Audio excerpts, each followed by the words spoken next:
गुरु गीता का एक सूत्र कहता है, मुनि भी पन्नगैर्वापि सुरैर्वा शापितो यदि काल मृत्यु भयादवपि गुरु रक्षति पार्वती। अशक्ता ही सुराद्याश्च अशक्ता मुनयस्तथा गुरु शापेन ते शीघ्रम क्षयम यन्ति न संशया। अर्थात सूत्र कहता है, भगवान शिव कहते हैं, हे पार्वती, मुनि नाग देवों के श्राप से, काल और मृत्यु के भय से केवल गुरु ही शिष्य का रक्षण करने में समर्थ हैं। लेकिन जो गुरु के श्राप से, गुरु के शाप से ग्रस्त हैं, उसकी रक्षा कोई भी देवता और मुनि नहीं कर सकता।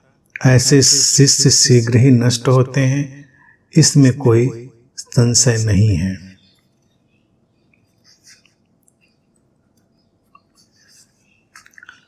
अब गुरु गीता का ये जो सूत्र है, ये बिल्कुल ही उचित नहीं है। इसका अनुवाद भी और जो लिखा है, जो उससे प्रतिध्वनित हो रहा है, वो कहीं भी गुरु की गरिमा के अनुकूल नहीं है। गुरु शाप और वरदान से परे की घटना है। सूत्र पहले कह आया है कि बुद्ध ही गुरु है, तो हम बुद्ध किसको कहते हैं? जो इन सब भ्रमों से, अवरोधों से मुक्त हो चुका है। अब सूत्र कहता है, गुरु के शाप से कोई रक्षा नहीं कर पाएगा, मुनि देवता और शिष्य का शीघ्र ही समापन हो जाएगा, नष्ट हो जाएगा। डराने वाली बात है।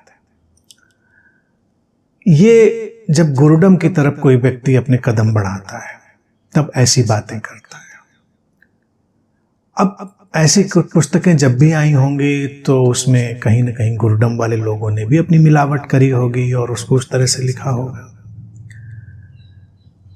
बाकी भी कोई भी अस्तित्व की घटना हो, जो ये सब लिख देते हैं ना, नाग, किन्नर और ये वगैरह वगैरह, सब ऐसी कोई एंटिटीज नहीं होती। मूल बात है कि पूरा अस्तित्व, अस्तित्व की तमाम संभावनाएं, घटनाएं। अस्तित्व किसी को श्राप नहीं देता, अस्तित्व किसी से रुष्ट नहीं होता। हम जैसे अलाइनमेंट में होते हैं, वैसा हमारे साथ होता है। धरती का गुरुत्वाकर्षण है मान लो, तो क्या हमें गिराने के लिए बैठा हुआ है कि कहें गुरुत्वाकर्षण गिराता है हमको? हम ठीक ठीक चलेंगे तो चल पाएंगे, गलत तरह से चलेंगे तो गिर जाएंगे। हमारे चलने पर निर्भर करता है ना। वो ग्रेविटेशनल फोर्स तो अपना काम वही कर रहा है जो जिसके लिए वो तैयार है, प्रोग्राम्ड है। उसी ग्रेविटेशनल फोर्स को अगर हम ठीक से समझ लेंगे, गुरुत्वाकर्षण को, तो हम उन्हीं सिद्धांतों, नियमों के साथ यात्रा करते हुए इस धरती के क्षेत्र को छोड़कर अंतरिक्ष में भी चले जाते हैं। जब हमने ये सब रॉकेट्स बनाए, वो साइंस बनाई, उनको लॉन्च किया, तो उसी को समझाना, उस शक्ति को, ग्रेविटेशनल फोर्स की।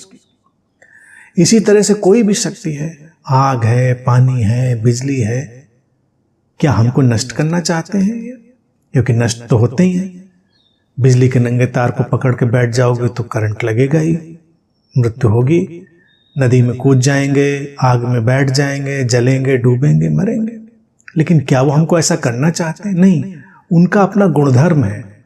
उस गुणधर्म को विवेक से, सार्थकता से उपयोग करेंगे तो वो अपना काम करेंगे।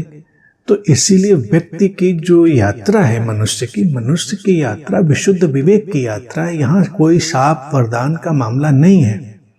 इस शाप और वरदान की बातें ही धर्म जगत में शोषण के लिए पैदा की जाती हैं कि कोई किसी को वरदान देगा तो कोई किसी को शाप देगा। दोनों जुड़ी हुई बातें। अगर हम वरदान की बात उठाएंगे तो शाप की बात तो पीछे इनबिल्ट ही है। तो इसीलिए इसमें ये बात आ गई कि गुरु तो सबसे बचा देगा जो शाप आएंगे कहीं से।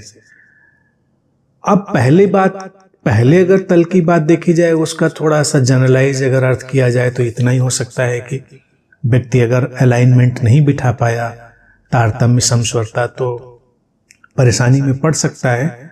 तो बुद्ध की उपस्थिति, गुरु की उपस्थिति, या उस देशना की उपस्थिति, या वो जो ज्ञान है उसकी उपस्थिति, उसकी रक्षा कर सकती है। दूसरा जो पहलू है वो बिल्कुल ही अनुचित है। गुरु किसी को शाप देता ही नहीं, गुरु की तरफ से कोई शाप जैसी घटना आती ही नहीं। शिष्य है इसीलिए गुरु घटा है। तो अगर ये सूत्र कह रहा है कि गुरु का शाप अगर हुआ तो कोई भी रक्षा नहीं कर पाएगा और शिष्य नष्ट हो जाएगा, तो इसका कोई मतलब नहीं है।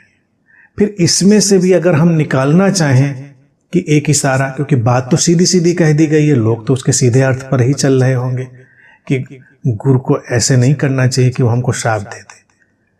लेकिन अगर हम देखें कि हम अगर ज्ञान के रास्ते को छोड़ ही दें, हम प्रकाश के रास्ते को छोड़ ही दें, हम अंधेरे और अज्ञान में गिर जाएं, तो कौन हमारी रक्षा करेगा?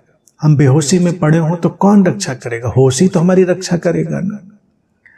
हमने होश की सचेतनता की यात्रा छोड़ दी, बेहोशी अचेतनता में गिर गए, तो गिर गए तो फिर कुछ भी हो सकता है। तो इसलिए हमको हमारी सचेतनता में उठना है, हमको हमारे ज्ञान में उठना है।